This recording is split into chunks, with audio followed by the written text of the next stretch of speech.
everybody. Welcome back to It's the Little Things podcast. Today, I am joined by Joe Dalrymple, and I'm so excited because I've been following Joe for a little bit on Instagram, but I kind of came across your page just from your tattoo post, which was like so cool about what your tattoos meant to you and how you were able to share the gospel with them. And I thought that was so cool because that speaks so closely to part of my testimony. And so I really love that. And so I started following you on Instagram, and then I was like, wow, this guy knows what he's talking about. So I really like your Instagram posts and stuff. So I'm excited that you have joined us today. But Joe, before I get talking too much, why don't you tell us about yourself and a little bit about who you are? Yeah, well, I appreciate you for having me on. It's an honor to be on any podcast, but it's an honor to be on yours because yours looks super cool. It's funny that that's how you came to follow me, because like that post is either people really liked it or people really didn't like it. So I had a bunch of older people reaching out telling me that tattoos made me no longer a Christian. So that's sick that actually helped me in sharing the gospel. But that's sick. Let me think. So my name's Joe. She said my last name perfectly, just so we can get that on record. I live in Dallas, Texas. I'm a middle school pastor at Lake Point Church, which is like the biggest church that no one's ever heard about. It's so interesting how like churches are so big everywhere else, but the second you put them in Texas, it's just another church because every church is huge in Texas. I've been doing that for about 2 years, been in ministry for about 5. And yeah, I've been doing pastoral ministry for a while. I received that call when I was in high school, and I like turned my entire life around. I switched to online school and started working like 24 hours a week at a church when I was 16 and had no idea what it meant to follow Jesus. And they gave me the reins to an entire middle school ministry when I was not ready to do that at all. And that was such a mistake on their part. But I grew a lot. So I've been pursuing Jesus since then. And yeah, just following where he takes me. Yeah. Oh my gosh. I love that. That's so cool. I did not know that you've been working in ministry for that long. So that's awesome. What did it kind of like, what did that calling feel to you? Like when was it kind of when you like figured out that that was what the Lord was wanting you to do? Yeah, it's probably the most cliche way you can figure out that you're called to ministry. But I was at summer camp, and we went through so the summer camp the year before was the summer camp that I got saved. And then I spent the entire year at that church just like in pursuit of the Lord and getting to serve and volunteer. And like, disclaimer, as somebody that's now in ministry, like volunteering, if you want to figure out if you're called to ministry, you got to go volunteer. So I was volunteering and getting like a taste of ministry without the money or the uh, long work hours. And I was like, I love this. And I just got to a point where I realized that I wasn't called to be behind a desk. And if I was doing anything else besides vocational ministry, I knew I wouldn't feel fulfilled, and I knew I wouldn't be doing what I felt like I was supposed to do, and I wouldn't be happy. So our pastor called for he did a call to ministry, and I was like, hey, if you're called to ministry, stand up. And 17-year-old me and my girlfriend at the time were like, that's us. So we stood up. That didn't work out, but ministry did. So ever since then, I was like, all right, now that I've committed, I guess I have to do it. So I just spent the next couple of years trying to figure out what that looked like for me. Like everybody that's in that position is trying to figure out, okay, do I do an internship? Do I do a residency? Do I go to college? Do I do all of them at the same time? Do I try to just work at a church immediately? So I tried to hear from the Lord as much as possible and walk in alignment with what he had. And that was basically working full time without being paid at a church for all of high school. And then I went to college, studied ministry, and then did an internship. And now I am where I am. So it's like everybody receives their call in a different way, but also like the path to ministry is so broad. There's so many different ways you can get into vocational ministry. It's really just like where you're at and what you have and the opportunities that were given to you. I was thankful that the Lord really blessed me through social media and helped me leverage this platform to get a lot of opportunities that most people don't get. And I mean, I'm so humbled by that, and I'm thankful that he used that. But I would say if it wasn't for social media, I probably would have had a lot harder of a time starting out. But I think that gave me a door into ministry. And then once I got there, I was like, man, forget social media. I'm here. I'm doing it in person now, and that's what I want to do. But I definitely used it to get in the door, which for better or for worse. But that was kind of how I received the call, and yeah, I'm here now. So I guess it worked somewhat. Yeah, no, for sure. I think social media, like kind of like you said, is a great platform, but to a certain extent, because there's the balance of um kind of like the good and the bad. Like with too much social media, it's not great. So, but I love the way you're using your platform and you're doing a great job. But what are you learning right now in ministry? Like what's the Lord showing you like right now? Yeah, that's such a good question. Man, you learn so much in ministry, so much like, and half of the stuff is stuff you want to learn. And then other times people are just teaching you things just by watching. I had the privilege of being pretty young when I started. So there's a lot of older, mature, wise men of God that have came around me and showed me and what it looks like to follow Jesus, but also what it looks like to balance following Jesus within vocational ministry and how to not let those two things intertwine. But I constantly just get to watch people that are so good at ministry and just learn from watching. I think personally, what I've been trying to balance is like there is just such a burden in youth ministry right now because we're in like a post-Christian society where Gen Z itself is falling away from Jesus. Like I was reading this study that said that the predicted goal is from 2020 to 2020 or 2050, I think. So 30 years. They think that 1 million Gen Zers are going to leave the faith every year. So looking at like 30 to 32 million Gen Zers leaving the faith in the next 30 years. That's the guesstimate. And like, I don't know, that just those statistics sobered me so much. And it helped me to realize that what we're doing is like, it really is saving work and it's Jesus moving through us. But like every student that steps into that building, every kid I get to minister to, like they're on the fringe of, man, I'm going to follow Jesus faithfully for the rest of my life, or I'm going to fall away from the faith and never check out this Jesus guy again. And I was so burdened because there's so many students that are in the building and I'm like, man, they're where they're supposed to be, but how do I reach them? And how is the Lord going to move? And there's so many, and there's so many things to do. And so I think for me, my biggest learning curve was how do I like continue to do the Lord's work without getting super burnt out or just super discouraged, because there's a young people are hard. It's really hard to check like, man, how much are they growing? How much do they know Jesus? Cause you can't really like go person by person and ask, you kind of just have to guess. And man, this is a generation where anxiety is rising. So all these kids are going through so much mentally, and it's a huge balance trying to keep myself in a place where I'm able to faithfully minister to them and not burn out. But also with all the stuff we're having to deal with these students, it's taxing. So it's almost like a therapist where it's like, man, how are they able to deal with all these different people and like compartmentalize the stuff they're working with, then go home and have a normal life? Like all that stuff isn't happening to the people around them.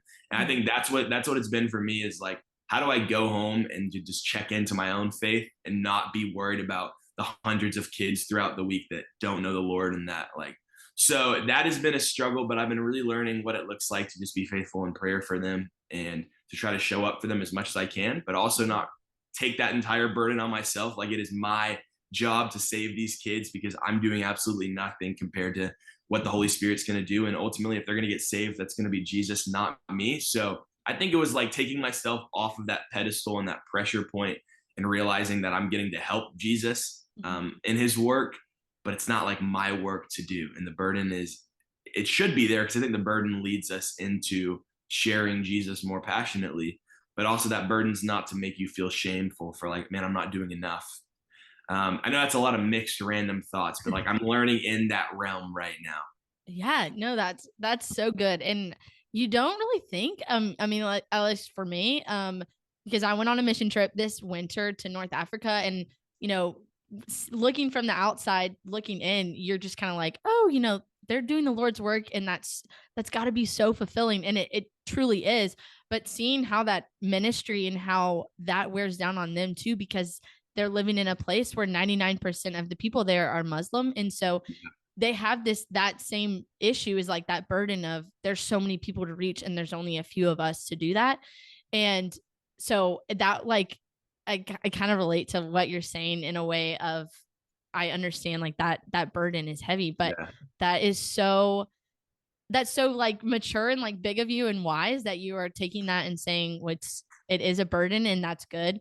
But to put that burden at the feet of Jesus and saying like just use me as a vessel for the work that you're Yeah, doing. So I absolutely. think that's so good. So how have you been able to be poured into elsewhere outside of, ministering for people, because I know you're pouring out constantly.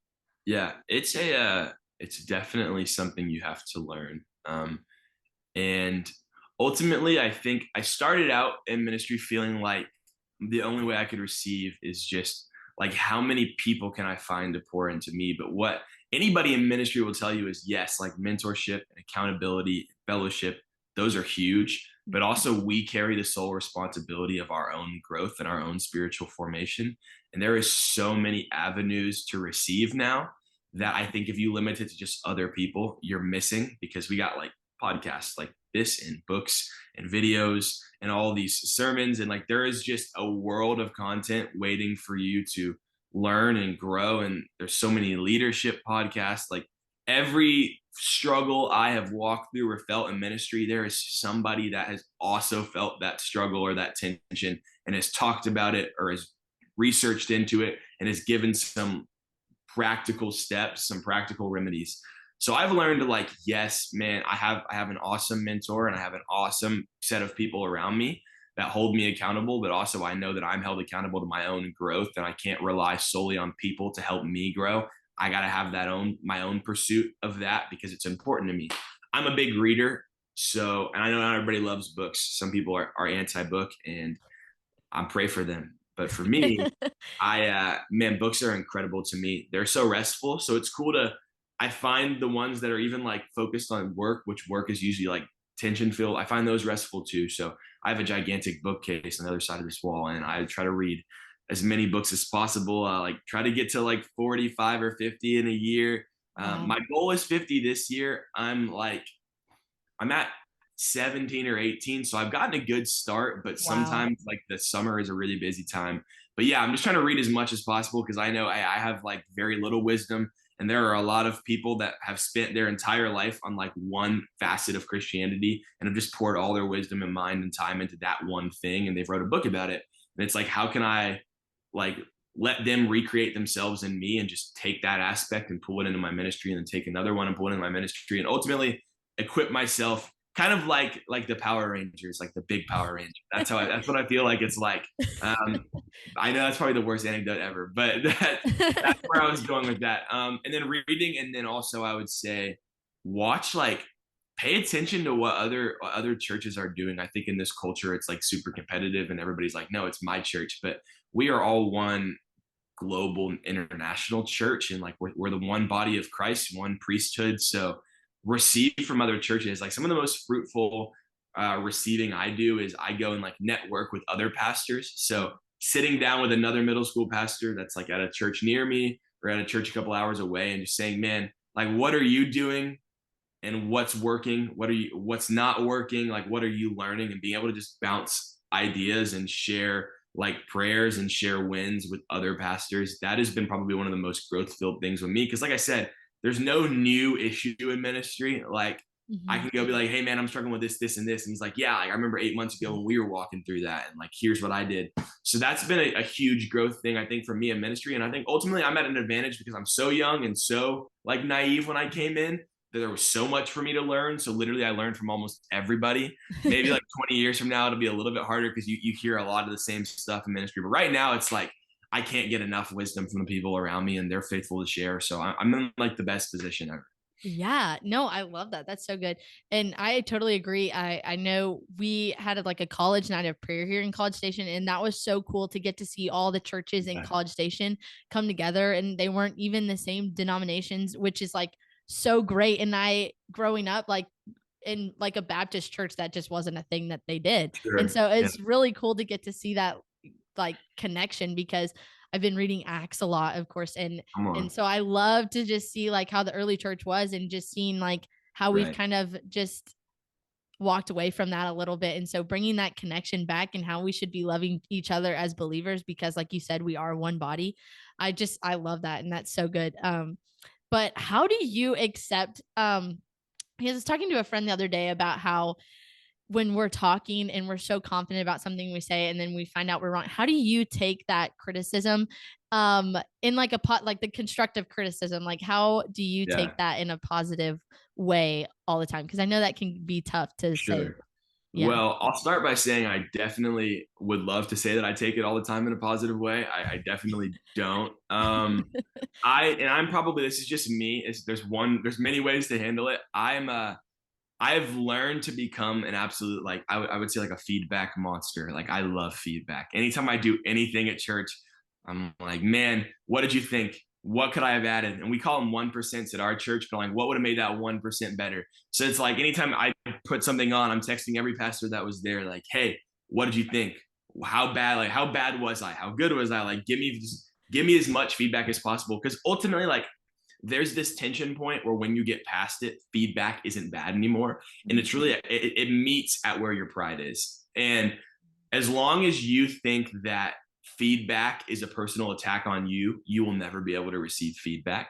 But the second you realize that feedback isn't a personal attack on you, it's an attempt to make you better, then everything changes. So when I first started ministry, I was young, I was impressionable, but also I had this like we all have this pin up pride where it's like, man, I know everything. I'm gonna be so good at this. And then somebody gives you feedback, and you're like, I remember the first time a pastor, like, I put on a worship night, and it was really good. And I remember he was like, man, it was so good, but like this, and this, they could have been better. And I remember getting in my car, like, he absolutely hates me. Like, he literally hates me so much.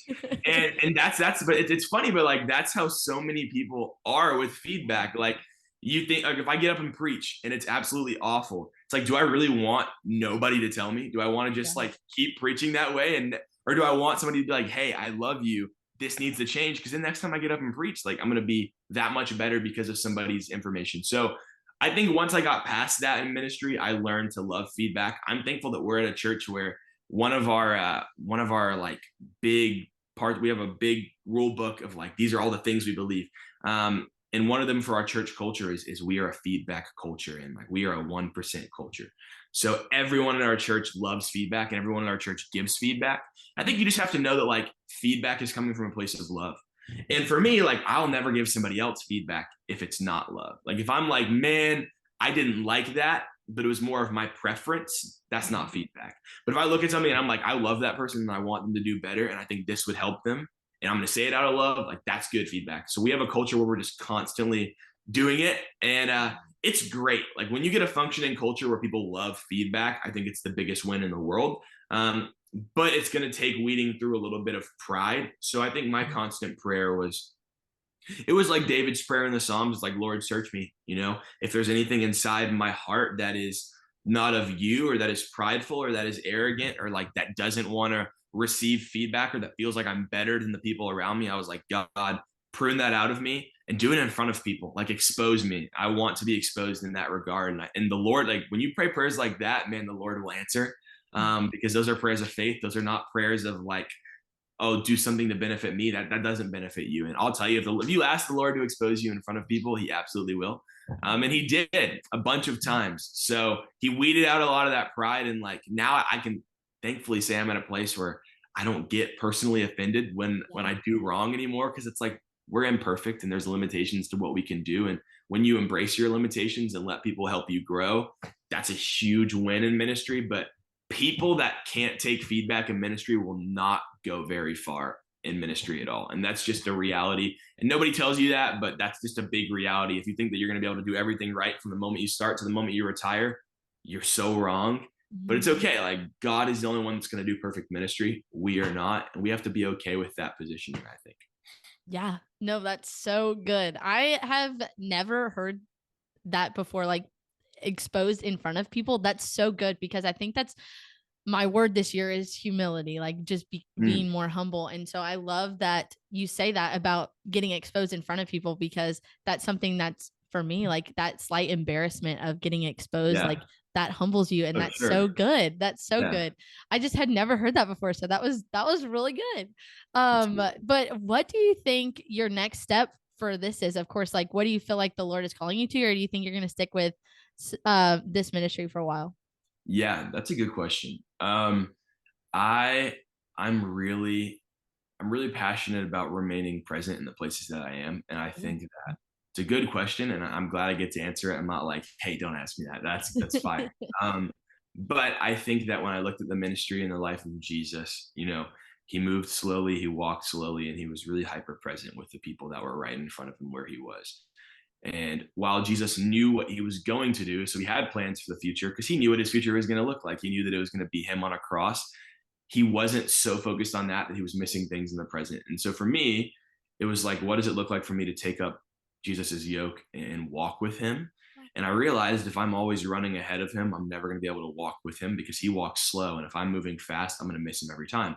So I was like, what does it look like to slow down and just walk with Jesus and be right where I am and right where he is?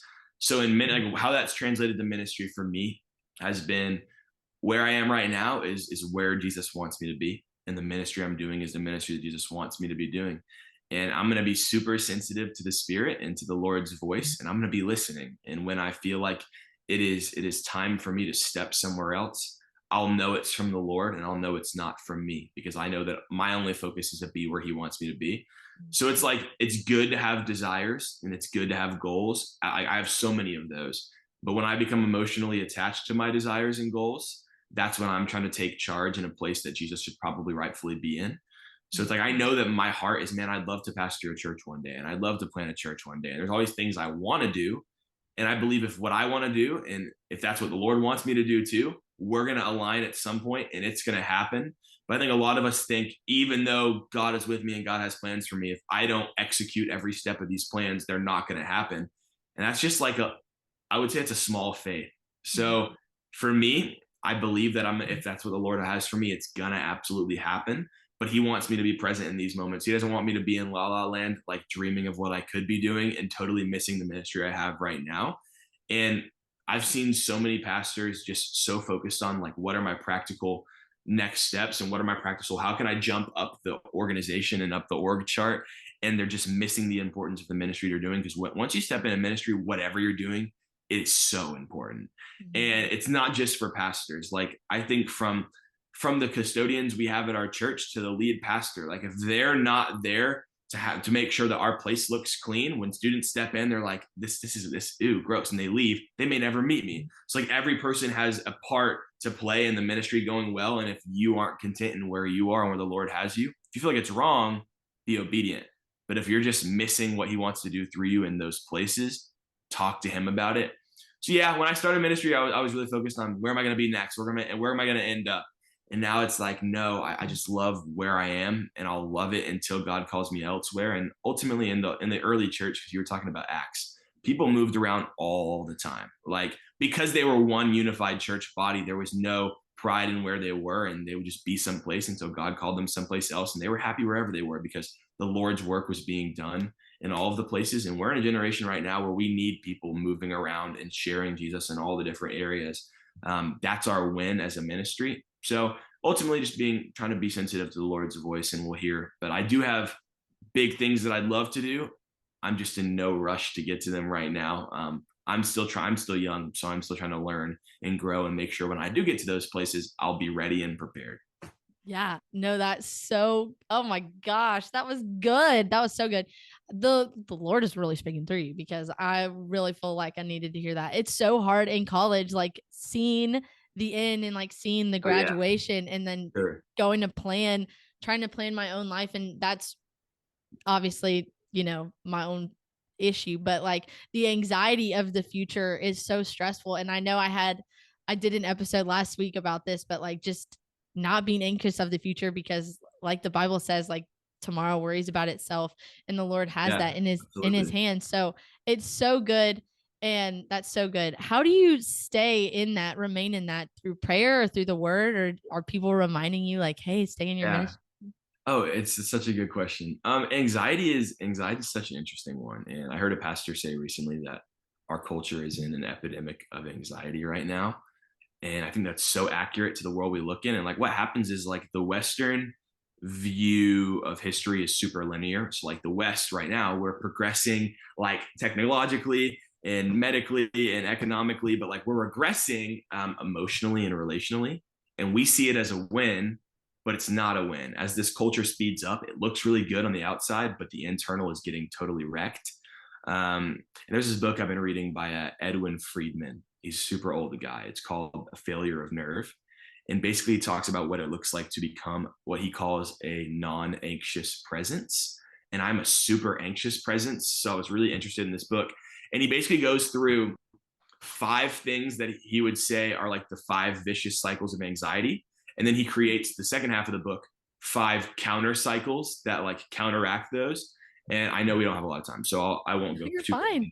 But uh, he talks about like reactivity is the number one way that he sees people fall into anxiety, and it's like where people are constantly just reacting to the external events of life with internal anger or fear or anxiety or emotion. And he's like, the world around us benefits from you being reactive because they're making money off of our anxiety, literally, like with phones and everything they put in front of us. They realize that we're a reactive, anxious culture. So, like, how many things can I put in front of this culture that they're just going to eat up and become more and more anxious? It's like that was one. Then he talked a little bit about like herding instinct, which is just like the man. We all have a herd mentality in this culture. Like if one person's doing something, we all follow. We're a mob mentality, a bandwagon fallacy, like whatever you want to call it. We herd around things. So if one person loves something, like look at like things like TikTok, like the way they just take off. Our culture knows they can do that with us because we just herd around stuff, and there's nobody really doing their own thing. Everyone's kind of just following the crowd, and that breeds anxiety. And there was a few others. I think the last one was really cool. It's like there's a lack of differentiated leadership, which is what he said, especially in the church. And it's like basically 30% of, and this is super scientific, and I promise I'm not smart. This is literally from a book. He's like 30% of our neurons as people are mirror neurons, which basically means that we just reflect what's around us. So if we don't have well differentiated leadership and everyone kind of leads the same way, it's just going to continue to be reflected. So that there's just this need for leaders to step out and lead in a new way, like the way of Jesus. Because right now, the way of Jesus isn't a primary way of leadership. And since we just reflect what we see, more and more people are leading in ways that aren't like Jesus. So it's like, what would it look like for pastors in this culture to step up and lead like him? So like that was his cycles, and then he created counter cycles. I think they're so brilliant. And to answer your question, like these 5 counter cycles, I think are the 5 things that I try to do to make sure that I stay a totally non-anxious presence. And like number 1 was what I was talking about earlier. He calls it slowing, which is just like slow down spiritually, like be relaxed and be unhurried like Jesus was, because he had a different pace of life. Like find me one verse in the Bible where Jesus runs or jogs. Like he doesn't. Like he's literally so slow, and it's like this balance and tension. We have to find that balance based off of where we are and our personality. But like if you look at Jesus, the more in demand he was, the more he would sneak away and be by himself and just calm down and slow down and just be one. And he was open to interruptions. I think the only way Jesus was able to be so open to interruptions was because he spent so much time being slowed down that interruptions weren't really interruptions to him. They were more like divine appointments. So that was one. And then Sabbath is another one that's been huge for me. Like the Lord gave us a 7th day to rest for a reason. And the Sabbath is in the 10 commandments. And it's the only one of the 10 commandments that our church doesn't adhere to anymore, which is kind of crazy because the 10 commandments were put in place to be the 10 commandments. And it literally says it. It says, hey, honor the Sabbath day. And it's the only commandment that has a action step. Like if you look at the other ones, it's just don't kill, like don't commit adultery. It's the only one that says honor the Sabbath because it is honoring to the Lord. That gives you a reason why. But if you look at our culture, nobody does it anymore. Like no one does Sabbath. And Sabbath can look so different because I know that it looked super legalistic in the Gospels, and Jesus was like trying to fight the way that they thought it looked. But ultimately, it's like take a day to like just retreat and return, and like it's just a balance and attention. But ultimately, like the more leaders grow in demand, they have to learn how to hide. Like Jesus hid; he would literally stay up at night to be by himself. So finding a time to just totally retreat from all the work you're doing and just do life-giving things for you, that's the biggest win. And the last one is prayer. And like there's different kinds of prayer, but I would call it like contemplative prayer, which is like when Jesus went off to pray, like that kind of prayer where he's trying to abide and remain in the vine. And like there's a prayer that feels like work, and that's not the prayer we're going for. Like it's a prayer that just feels like you're kind of relaxing in God's goodness, I would say is how I'd put it. And like since so much leadership is reactive, prayer is like this kind of prayer is just thoughtful and mindful, and it takes time and it's poised. So Mhm. it's just fighting the reactive culture. It's like, instead of me just reacting and praying, what does it look like for me to settle down, sit, think through things, and then really spend time with Jesus, talking to him about that stuff? And it's not, Jesus, you do this and I do this, or God, I'm asking. It's just really a sitting down. Let's walk through what's going on. Let's walk through this day. And he kind of ends this entire book by saying, hey, there's two ways that we can deal with anxiety. Like, one of them is just fixing all your problems on your own, and you no longer have anything to worry about. He's like, or come to a place where you're okay with your problems. And like, that doesn't mean that you're passive, but you do all you can, and you do 100% of what you can do. And then you believe for Jesus to handle the rest. And it's like, what comes, comes. And that's just such a brilliant way of putting it. And for me, that's what it's been. It's like, I'm going to handle my anxiety to like the best of my ability. I'm going to do 100% of what I can do. And Mhm. then when I reach my max, I'm going to say, if I'm 100% faithful, I believe the Lord's going to be 100% effective. So how can I pass off the rest to him and hope that he'll be faithful to handle it, knowing that he will?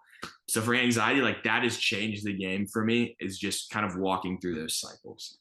Yeah. Wow, that's really good. I love that. I have a problem with like speeding through things and keeping my Yeah. schedule busy and not slowing down to actually appreciate what's going on. And so I really love that. And I love that word. That was so good.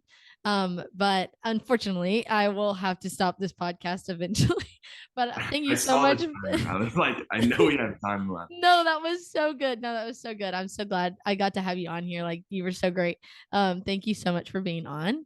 And everybody, just thank you for listening or watching, and be a light for the Lord in everything you do, and be the reason someone smiles. Bye.